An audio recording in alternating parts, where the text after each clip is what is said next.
President Trump prodded Hillary Clinton to run again, and he also kept slamming NFL players who are protesting.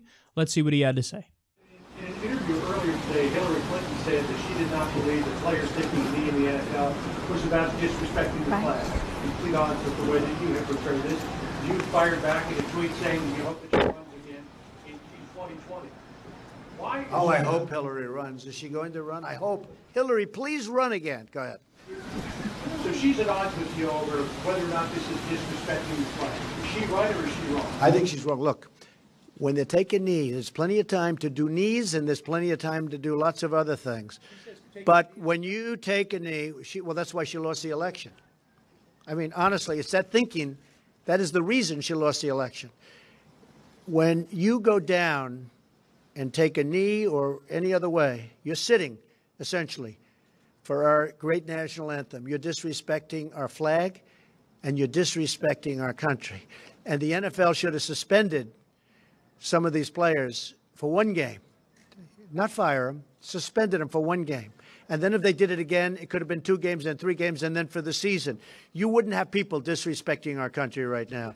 And if Hillary Clinton actually made the statement that in a form sitting down during the playing of our great national anthem is not disrespectful, then I fully understand why she didn't win. I know. I mean, look, there are a lot of reasons she didn't win, including the fact that she was not good at what she did. But I will tell you, that is something that I had just heard about, and I think that her statement in itself is very disrespectful to our country.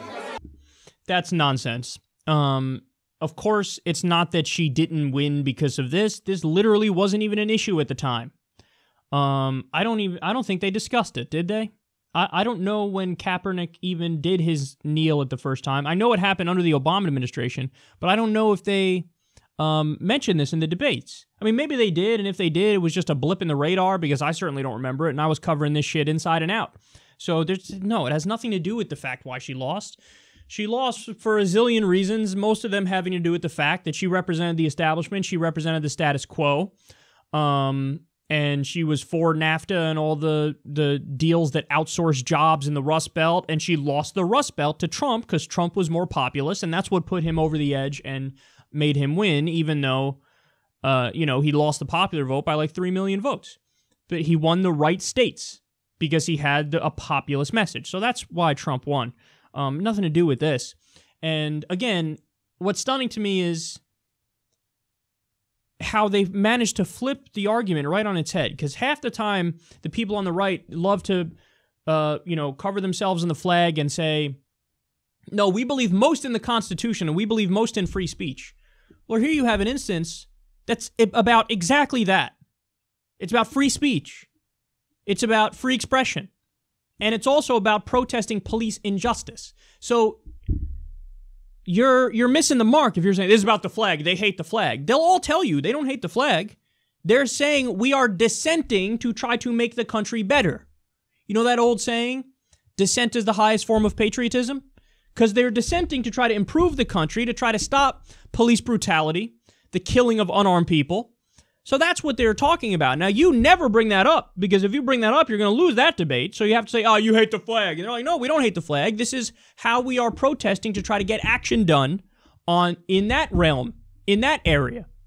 So all the guys who scream about free speech all the fucking time when it's some left-wing college kids who are trying to censor people or deplatform people, now all of a sudden when it's free speech for an issue they don't agree with, now it's, oh, you hate our flag. That's what it is. You hate our flag. But the most important part of that little back and forth there was what? He was like, please, Hillary, run again. Please, Hillary, run again. I'm begging you to run again. This is my message to Democrats. Don't take the bait. Because the natural urge is going to be when people hear shit like this, you know what? Fuck you. I hope she does run again, and I hope she beats you. Don't do it. Don't do it, because if anybody can lose to him again, it's her. It's her. It's Tim Kaine. It's every corporate Democrat you can think of. What we need, without question, are populist leftists who take away that slight edge that Trump had over Hillary, which was economic policy, which was trade policy, which was him saying, I'm going to keep your jobs here, tremendous. He's already doing a terrible job, and his approval rating shows that. But if you run somebody who's populist left, there's no way he wins. If you run Hillary, he has a fucking shot to win again. Because she has showed no signs, none whatsoever, of learning the lessons.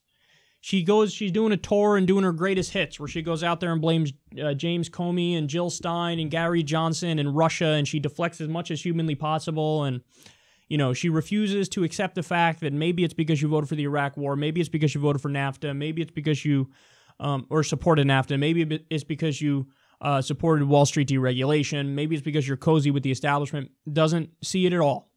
So don't take the bait, man. He's saying that because he knows he actually has a shot to beat her again.